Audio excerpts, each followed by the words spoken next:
नमस्कार मित्रों, आज हम एकमा के परसा में एक प्रयोजन के साथ हम लोग का टीम पहुंचा हुआ है। आप सभी को बता दें कि जगदम महाविद्यालय के इंग्लिश डिपार्टमेंट के एचओडी अमरनाथ सर एक पुस्तक लिख रहे हैं जिसका नाम है सारन के संत। उसी सिलसिले में आज हम लोग परसागढ़ में प्रसादी बाबा के मठ पे पहुंच चुके हैं। आइए हम दिखाते हैं इसके बारे में कि क्या क्या इसमें चीज़ दिखाया गया है। आप देख रहे हैं कितने बेहतरीन तरीके का इसमें पहले के डिज़ाइन किया हुआ चीज़ें हैं। आप देख सकते हैं चारों तरफ जो है पौधे हैं और लगातार आप देख सकते हैं कितने बहुत सारा इसमें स्पेस भी है और आप लगातार देख सकते हैं।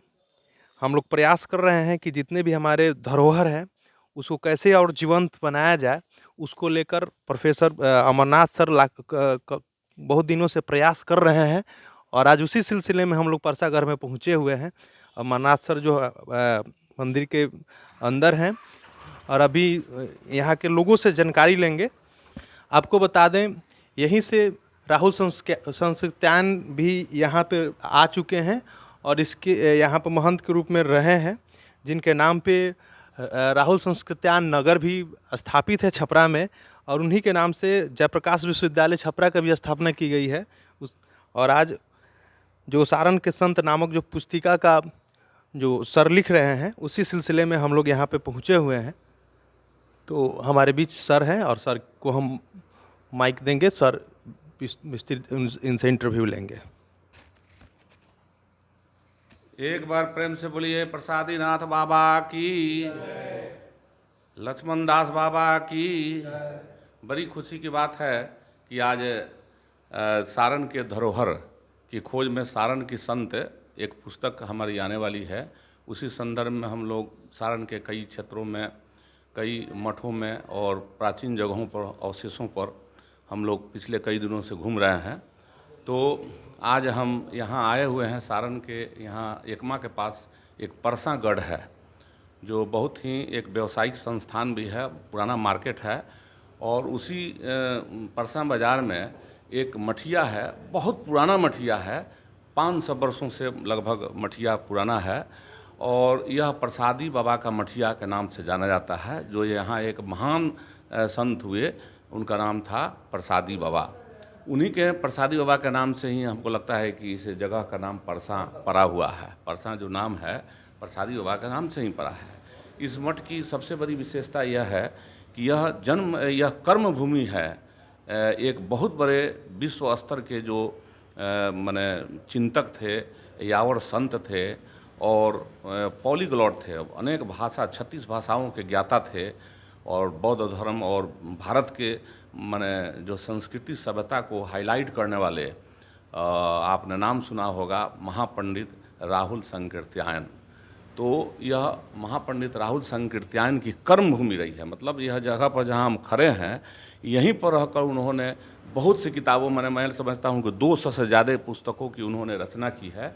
विश्व स्तर की किताबें हैं और ख़ासकर उन्होंने पूरे एक किताब उनकी बड़ी प्रसिद्ध है, बोलगा से गंगा से बोलगा तक, जिसमें उन्होंने रूस वगैरह, भारत के और चीन वगैरह मैंने कई देशों में जाकर उन्होंने वहाँ जो पुस्तकें, आज का जैसे इंटरनेट का ज़माना है तो इंटरनेट पर तो हम कोई चीज़ सर्च कर लेते हैं, लेकिन अब याद कीजिए कि उस ज़माने में जब इंटरनेट नहीं था तो देखा जाए तो साक्षात इंटरनेट थे, साक्षात इंटरनेट थे। उन्होंने बहुत सी किताबों का संग्रह किया। जो किताबें चीन में चला गया था और तिब्बत में चला गया था, श्रीलंका में चला गया था, वहाँ पर जाकर उन किताबों को उन्होंने इकट्ठा किया और इकट्ठा करके और भारत की स्मृति को मैंने आगे बढ़ाया। तो वो इसी जगह रहते थे और प्रसादी बाबा भी यहाँ बहुत बड़े संत हुए। तो उन्हीं के संदर्भ में हम लोग आए हैं, चूँकि 2 महान संत और उनके जो उसी पीढ़ी में जो लक्ष्मण बाबा थे, जिन्होंने इस मठ को बनाया, लगभग 4 पीढ़ी बाद में, प्रसादी बाबा के 4-5 पीढ़ी बाद में एक संत हुए लक्ष्मण बाबा, लक्ष्मण दास जी महाराज। तो वो लक्ष्मण दास जी महाराज जब यहाँ संत थे, उसी समय यहाँ राहुल संकीर्त्यायन जी भी रहते थे। लोग कहते थे कि राहुल संकीर्त्यायन जी दोनों हाथ से काम करते थे मतलब एक हाथ से खाना खा रहे थे, एक हाथ से लिखते थे। अब पता नहीं इतनी किताबें उन्होंने कम उम्र में इतनी रचना की। उनके बारे में बेन जॉनसन ने लिखा है एक जगह मान लीजिए हम लोग अंग्रेजी में पढ़ाते हैं कि in a small proportion we just beauties see, in a short measures life may perfect be. तो देखा जाए तो ऐसे ऐसे संत हमारे यहाँ पैदा हुए हैं, लेकिन हम चूँकि भोजपुरी क्षेत्र है अभी तक अन्वेषण नहीं हो सका है ना। ग्रे ने एक जगह लिखा है, टॉमस ग्रे ने एक जगह लिखा है कि full many a gems of purest serene the dark unfathomed caves of oceans bear a full many a flowers are born to blush unseen and lost their fragrance in the desert air. अर्थात बहुत से ऐसे हीरे मोती जवाहरात हैं जो समुद्र की कंदराओं में छिपे हुए हैं, कोई वहाँ नहीं जाता उनको देखने परखने के लिए। और बहुत से ऐसे फूल खिले हैं जो सुदूर जंगलों में खिलते तो ज़रूर हैं, लेकिन वहीं अपनी खुशियाँ बिखेर देते हैं। कोई नहीं जाता उनका सुगंध लेने के लिए, कोई नहीं जाता उनके सौंदर्य पर कुछ लिखने के लिए। वैसे ही एक फूल का नाम है प्रसादी बाबा, वैसे ही एक फूल का नाम है राहुल संकीर्तन जी, और वैसे ही एक फूल का नाम है लक्ष्मण दास बाबा जी। और भी बहुत से यहाँ पर लोग पैदा हुए, लेकिन यह एक बहुत ही पवित्र जगह पर हम खड़े हैं और बहुत ही पवित्र है, धार्मिक रूप से भी पवित्र है, सांस्कृतिक रूप से पवित्र है, ऐतिहासिक रूप से पवित्र जगह है। क्योंकि यहाँ ऐतिहासिक बहुत बड़ी बड़ी घटनाएं हुई हैं। उस समय हमारा देश गुलाम था, उस समय जो है यहाँ राहुल संकीर्तन जी बहुत सी रचनाओं को लिखते थे और इस तरह की मुहिम यहाँ से चली है। तो आपको मालूम होगा कि राहुल संकीर्तन जी आजमगढ़ के रहने वाले थे और बड़ी वे आज देखिए 14 अप्रैल भी है, अंबेडकर जी की भी जयंती है और आज ही के दिन राहुल संकीर्तन जी का माने परिनिर्वाण भी हुआ था। तो ये जो बहुत बड़ी बात है, आज हम यहाँ पर आए हुए हैं और संजोग से आज तो महात्मा जी नहीं हैं इस मठ के, जो कमल किशोर जी, क्या नाम है, कमल नारायण दास जी जो हैं वो कहीं बाहर गए हुए हैं।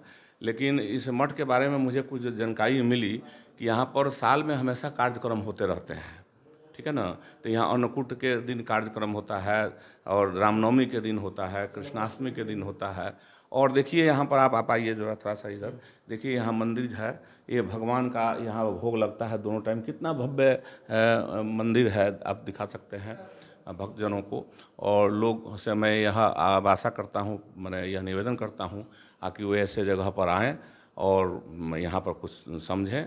और इस जगह की एक महात्म है कि जो लोग भी सच्चे मन से यहाँ आते हैं, अपनी मनोकामना लेकर आते हैं, प्रसादी बाबा की, लक्ष्मण दास बाबा की ऐसी कृपा है कि उनकी मनोकामनाएं पूर्ण हो जाती है। तो कुछ इसके बारे में हम जानकारी लेते हैं। यहाँ पर एक ग्रामीण है, आपका शुभ नाम क्या पड़ेगा? विनोद कुमार श्रीवास्तव। विनोद कुमार, आप कहाँ घर है आपका? गंगाबार। गंगाबार कहाँ पर है? यहाँ से 2-2.5 किलोमीटर उत्तर है। अच्छा जी, बताइए यहाँ कौन कौन से मुख्य रूप से कार्यक्रम होता है?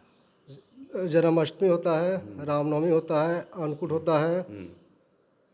और ऐसे तो उसमें क्या होता है, मैंने इससे भंडारा वगैरह भी होता है क्या? बहुत विशाल भंडारा होता है। अच्छा, तो उसमें क्या मैंने संत लोगों को कुछ दान पुण्य वगैरह कुछ बहुत से लोग संत आते हैं, उनको कपड़ा, विदाई, पैसा सब दिया जाता है, भोजन दिया जाता है। भोजन दिया जाता है, गांव के लोग भी आते हैं भोजन? जी हाँ, जी।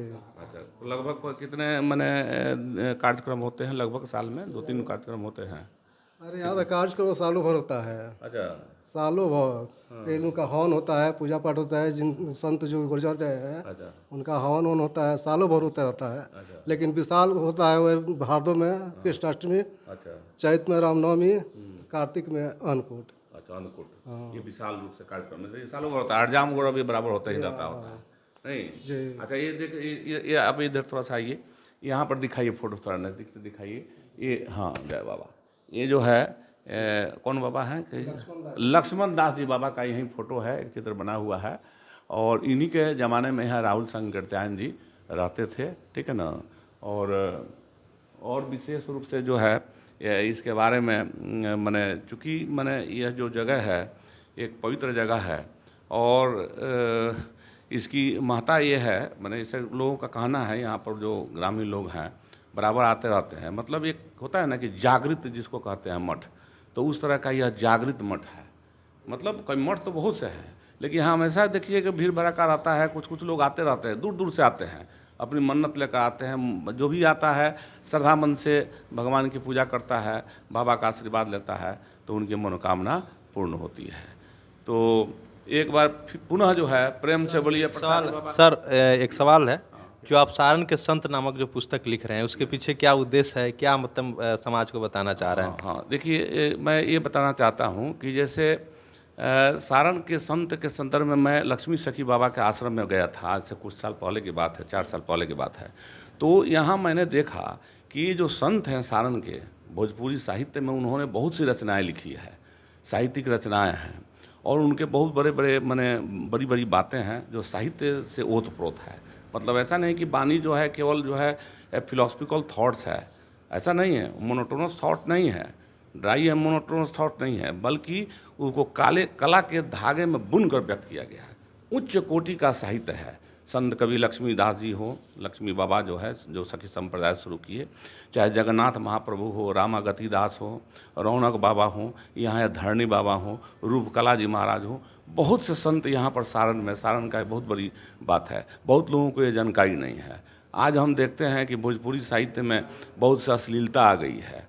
तो मेरे पीछे उद्देश्य यह है कि भाई आप साहित्य को तो पढ़िए, हम अपनी संस्कृति को भूल रहे हैं, हम अपने धरोहर को भूल रहे हैं, हम अपनी मिट्टी को भूल रहे हैं। यहाँ जो सारण के संत इतने बड़े बड़े जो उन्होंने रचनाएं दी है उसको हम भूल रहे हैं और अश्लीलता की तरफ जा रहे हैं। आज के बच्चे जो है अश्लील गीत सुन रहे हैं और भोजपुरी को इस तरह भी बदनाम कर रहे हैं, जबकि भोजपुरी देखा जाए तो किसी भी भाषा से कम नहीं है, बल्कि उनसे ज़्यादा बड़ी भाषा है। इसमें इतने शब्द हैं, इतने शब्द भंडार हैं कि उतने शब्द भंडार किसी भाषा में नहीं है, ये मैं गारंटी के साथ कहता हूँ। ठीक है ना। इसका वजह है कि और बहुत से ऐसे शब्द हैं जो डिलीट भी हो रहे हैं, ऑब्सोलीट हो रहे हैं। तो उन शब्दों को यदि आपको देखना है तो सारण के संत साहित्य पढ़िए।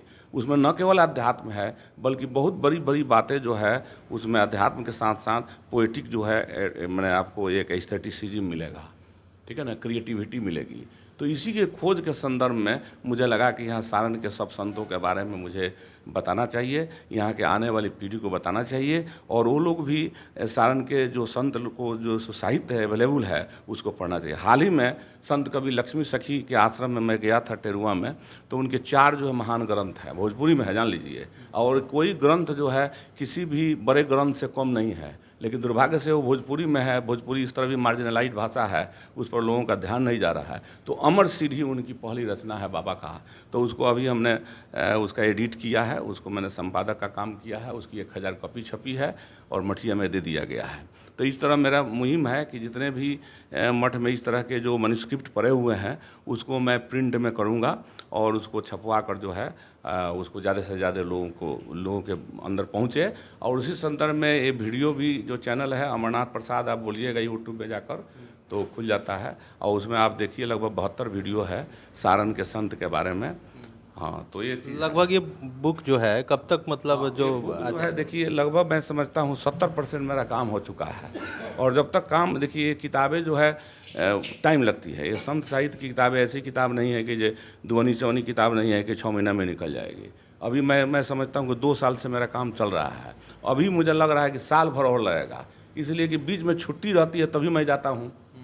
बाकी तो समय में जाने आज छुट्टी है इसलिए मैं आया हूँ, अभी कवर किया। अभी मुझे मालूम है कि कम से कम 4-5 ऐसे संत हैं जो छूटे हुए हैं, तो सब कवर कर लेंगे तब जो है इस पर हम किताब लिखेंगे। सारण के धरोहर मुख्य रूप से शीर्षक है, उसमें है सारण के संत है। तो सारण के संत में 22 संत का नाम है, जिसमें बाबा का नाम, जहाँ हम लोग खड़े हैं प्रसादी बाबा का भी नाम है। तो बहुत बहुत धन्यवाद मंटू जी, हमारे आप विद्यार्थी हैं और आप भी इन सब चीज़ों में दिलचस्पी ले रहे हैं। मेरे साथ जो है अभी आए हुए हैं ये हमारे विद्यार्थी हैं और अभी ब्लॉक में काम करते हैं, है ना। और इनकी सबसे बड़े योगदान ये है कि राजीव कुमार नाम है इनका, और यही जो है सारा किताब जितना मैं लिखता हूँ उसको टाइप भी करते हैं। भोजपुरी में चूँकि बहुत कठोर शब्द है, वैसे चीज़ को टाइप करना आजकल बड़ी मुश्किल है, लेकिन ये टाइप करते हैं। तो चलिए एक बार पुनः प्रेम से बोलिए प्रसादीनाथ बाबा की जय, लक्ष्मण दास बाबा की जय। हर हर महादेव।